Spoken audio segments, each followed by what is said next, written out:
పెరిగిపోతున్న పాపలతల్ని ఖండించడానికి కత్తుల్లాంటి కీర్తనలేగా కావలసింది.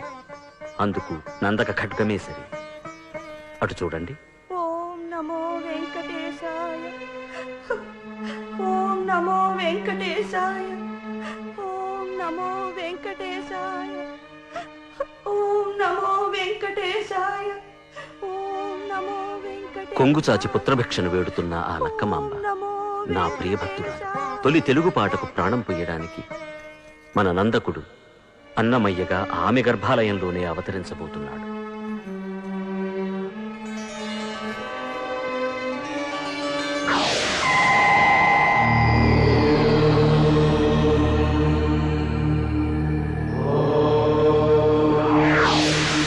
తనముకై తల్లడిల్లు ఆ లక్కమాంబ గర్భాలయములో ప్రవేశించే ఆనందకము.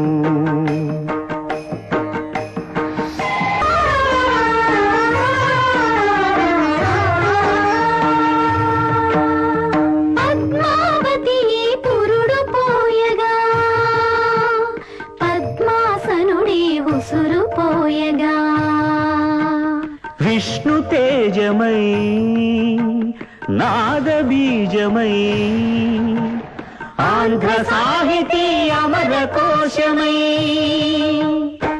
అవతరించెను అన్నమయ.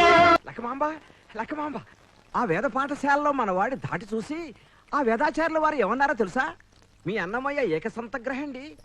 మీ అన్నమయ్య భవిష్యత్తులో గొప్ప వేద పండితుడవుతాడండి. అటువంటి కొడుకును కన్నందుకు తండ్రిగా మీ జన్మ ధన్యమైందని నన్ను ఎంతగానో పొగిడారనుకో. అదేమిటోయ్, ఆయన నన్ను పొగిడితే నీకెందుకంత ఉలుకు? మిమ్మల్ని పొగిడినందుకు నాకేమి ఇది కాదండి. కానీ అజ్ఞానంతో ఒక మాట అంటానండి. ఆ అబ్బాయిని కన్నతల్లి ఒకటి ఇంట్లో పడుందని కూడా గుర్తు చేయండి మీ ఆచార్యుల వారికి. చెల్లెమ్మ శుభవార్త, ఏంట్రా? బావయ్య శుభవార్త. నేను మావిడ కలిసి కనేసాం కవల పిల్లలు, ఇద్దరు ఆడపిల్లలే. వాళ్ళు ఎలా ఉన్నారో తెలుసా చెల్లెమ్మ? సంగీత సాహిత్యాల్లో ఉన్నారు. అప్పుడే తన మరదళ్ళని పొగడ్తల ఉయ్యాల్లో ఊపేస్తున్నాడు మా అల్లుడు.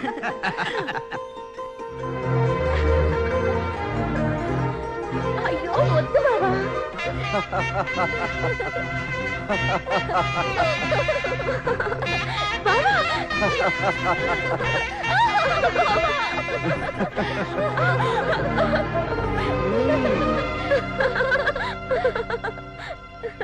ఒరే పేర్నం భట్లు, సుబ్బం భట్లు, అన్నమయ్య ఒక్కడు అమ్మాయిలిద్దరు తప్పు కాదా? ఒరే మూర్ఖ శిఖామణి, ఈశ్వరుడికి ఎందరు భార్యలు? గంగా పార్వతి ఇద్దరు. మరి విష్ణుమూర్తికి ఎందరు భార్యలు? భూదేవి శ్రీదేవి ఇద్దరు. మరి దశరథ మహారాజుకి ఎందరు భార్యలు? కౌసల్య సుమిత్ర కైకేయి ముగ్గురు. మరి పిల్లని గురువుకి ఎంతమంది భార్యలు? అంటే ఎవరు? నెమలి పిచ్చానికి ఎంతమంది భార్యలు? అదే ఎవరు? ఒరే నెమలి పిచ్చము పిల్లని గురువు అనగా శ్రీకృష్ణ భగవానుడు. మరి ఆయనకి ఎంతమంది భార్యలు? ఏనమండగురు పేర్లెడకు తెలియవు. మరి ఆయనకి ఎనమండుగురుండగా మన అన్నమయ్య ఇద్దరు మరదలతో తిరిగితే తప్పేమిటి? తప్పే లేదు. మరైతే నవరంధ్రములు మూసుకుని తిలకించము. అటులనే.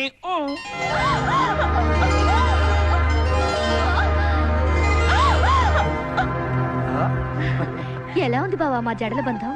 ప్రేమామృతం కోసం నా హృదయమందర పర్వతానికి మీ జడల వాసుకిని చుట్టి అనురాగ సాగర మథనం చేస్తున్నట్టుంది. ధమాలో ఢిమేలు. ఏకో రసః కరుణయేవా అన్నాడు మహాకవి భవభూతి. కానీ మీ మధుర మనోహర సుందర శృంగార విరుల జరులను చూస్తుంటే శృంగారమే కో రసః అనిపిస్తుంది. అన్ని వేదాలు నేర్చుకున్న నీ గుండెలో ఈ చిన్ని మరదళ్ళకి ఇంత చోటుండడం నిజంగా మా అదృష్టమే.